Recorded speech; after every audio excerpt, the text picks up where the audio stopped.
Bienvenidos a la sesión 2. Hoy vamos a hablar en otras disposiciones fiscales sobre el registro contable, los pagos provisionales opcionales, la declaración anual, la importancia relativa y financiera, la permanencia de activos de residentes en el extranjero y la exención de pagos por decreto. De acuerdo a la Constitución, en el artículo 31, que se refiere a la obligación de todos los mexicanos de contribuir al gasto público de manera proporcional y equitativa, se observa que los contribuyentes o sujetos pasivos tienen que ubicarse en el supuesto o hipótesis que la norma jurídica establece para su obligación fiscal, esto es, la de contribuir.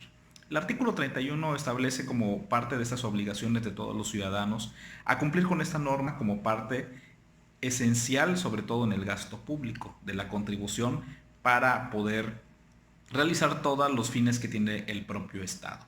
Para ello se requiere de la contribución de los propios ciudadanos en el cumplimiento de toda esta obligación fiscal. Los registros contables, como parte de esta obligación, determina que todos los contribuyentes están obligados a llevar y preservar su contabilidad.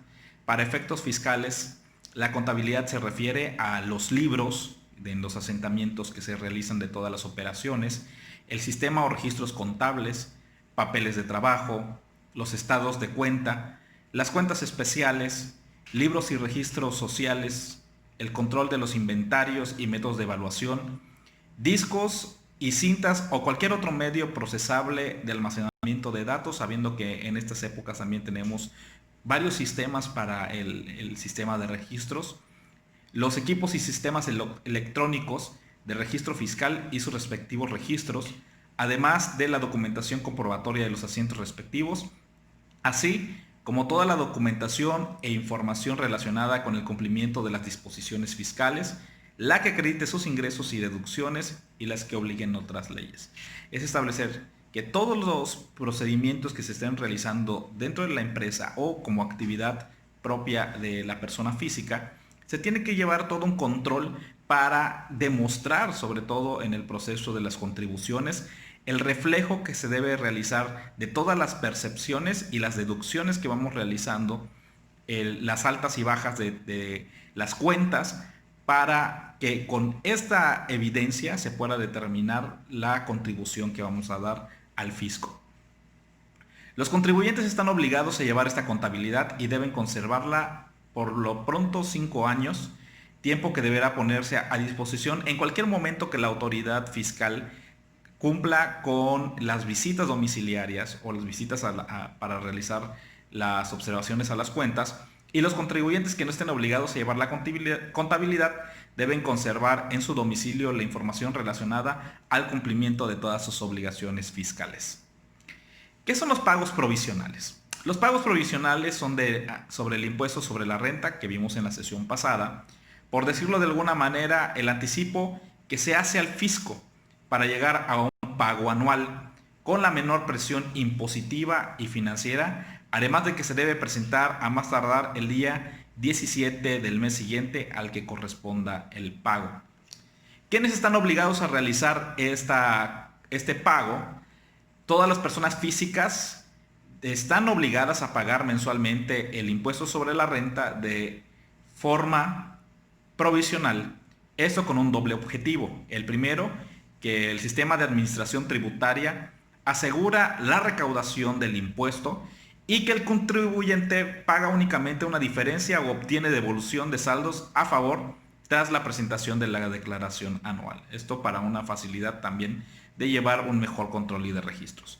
También las personas morales, tras la declaración anual que presentan las personas morales, también deben de calcular el pago provisional del impuesto sobre la renta. Es importante saber que para poder realizar los pagos provisionales de personas morales deben de hacer antes el cálculo del coeficiente de utilidad, y para las personas morales también hay otras opciones que se realizan sobre los pagos provisionales. ¿Qué es la declaración anual? La declaración anual la presentan las personas físicas cuando se presenta en el mes de abril del año siguiente que corresponda el pago, es decir, de todo el ejercicio fiscal de un año. En el mes de abril del año siguiente se realiza esta declaración, que es La periodicidad, como lo dice su propio nombre, es anual y la obligación de cumplir es declarar el impuesto sobre la renta del ejercicio para personas físicas de acuerdo al régimen fiscal que se determina. Su objetivo es cumplir con toda la contribución que se tenga que realizar, sobre todo de las percepciones menos las deducciones que se vayan ejerciendo propias de la actividad que vaya desarrollando las personas físicas. Y a través de esta presentación contiene la información de tus ingresos, deducciones personales, retenciones, pagos provisionales a través del portal del sistema de administración tributaria, que en estas ocasiones son mucho más rápidas y fáciles porque el propio sistema te arroja cuáles son la información de tus movimientos. Está fundamentado en la ley del impuesto sobre la renta, en el artículo 150, en el Código Fiscal de la Federación, en los artículos 31 y 32 y en el reglamento del Código Fiscal de la Federación en el artículo 41. ¿Cómo se calcula el impuesto? La propia ley del impuesto sobre la renta en el artículo 152 establece el desglose. Y los medios de presentación lo establece la resolución miscelánea fiscal en las reglas 2.8.1.5.1, en la regla 2.8.5.4, en la regla 2.8.6.5, en la regla 2.9.1 y en la regla 3.17.2. Esto como lo establece, la propia miscelánea fiscal establece una serie de reglas para el ejercicio de cómo se van a realizar procedimientos y sobre todo algunos cálculos. Va detallando paso a paso cómo la persona física debe de ejercer también este tipo de acciones. El medio de pago lo establece el artículo 20 del Código Fiscal y la propia resolución miscelánea en la regla 2.1.20. Ahora, ¿quiénes están obligados a presentar esta declaración anual?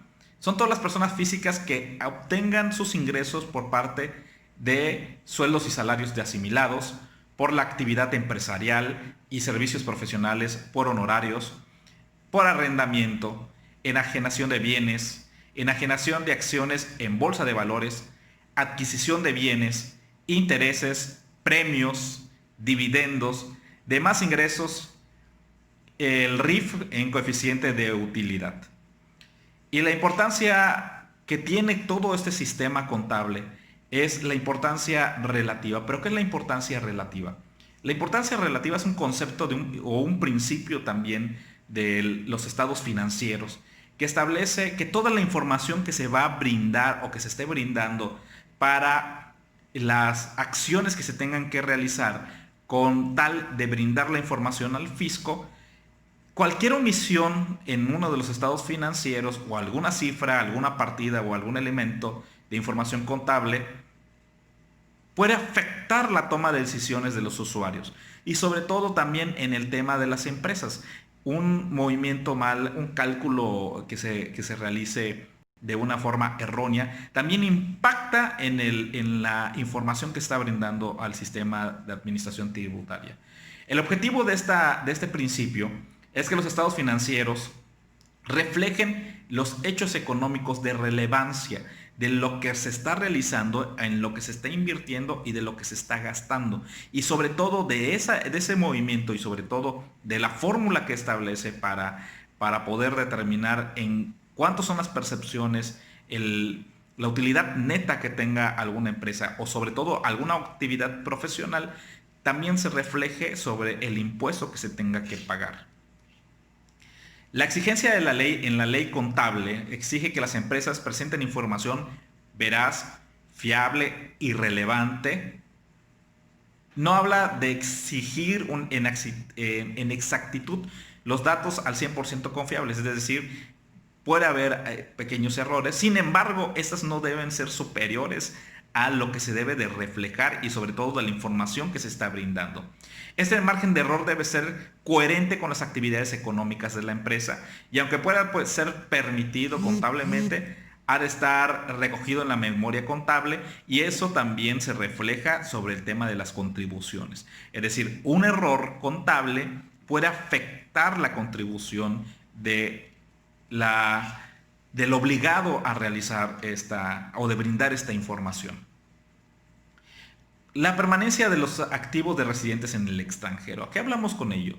De los extranjeros también en nuestro sistema de contribuciones son las personas, para los fines fiscales, las personas físicas o individuos o personas morales, sociedades mercantiles, asociaciones o sociedades civiles, entre otras, que se rigen por la legislación de otro país, por su nacionalidad, domicilio, residencia o sede de operaciones, que quiere decir que no tiene un domicilio en el territorio mexicano. Para saber el régimen fiscal que les corresponde, dividiremos a los residentes en México y los residentes en el extranjero. En el caso de los residentes en el extranjero, como su propio nombre lo dice, para fines se consideran a las personas físicas nacionales o extranjeras que no tengan una casa habitación en México o domicilio fiscal. No obstante, si tienen una casa habitación en México, se consideran residentes en el extranjero si en este país no tienen un centro de intereses vitales, es decir, si más del 50% de los ingresos anuales que perciben no proceden de fuente de riqueza ubicada en México, si en el centro de sus actividades profesionales no están ubicadas en el territorio nacional. Entonces, quiere decir que todo el 50% de las actividades las están realizando fuera de nuestro país. Las personas morales o sociedades mercantiles, como establecimos, que no hayan establecido en México su principal asiento de negocios o sede, estas personas físicas de nacionalidad mexicana que acrediten ser residentes de otro país. ¿Cuáles son los impuestos que tienen que pagar estos extranjeros? Pues el propio impuesto sobre la renta y también el impuesto al valor agregado. Estos impuestos también tienen sus propias vertientes, sobre todo a las personas que están trayendo sus inversiones a nuestro país, pero que también tienen que cumplir con las obligaciones fiscales. Y también hay otro concepto que vamos a establecer en esta misma sesión, que es la exención de pago por decreto. ¿Cuál es esta exención de pago? La exención de pago o condonación es el hecho que el propio gobierno o una ley excluya de obligación de pago a los sujetos pasivos del impuesto. La exención puede ser concedida por el gobierno o por la ley. Esta exención de pagos puede surgir también por determinadas actividades económicas sobre todo determinados ingresos, por ejemplo, en materia agraria, pero sobre todo también en situaciones que versan sobre alguna situación natural que se pueda presentar, como en el caso de un terremoto o en el caso de un huracán que impida el cumplimiento de la obligación. Sin embargo, eso se va a ver reflejado también dependiendo al tiempo que surja esta contingencia. Esos son casos excepcionales. Sin embargo, también entra en un estudio mucho más amplio de las exenciones, siempre y cuando sean determinados por la propia legislación en el Código Fiscal y en el pago de los impuestos.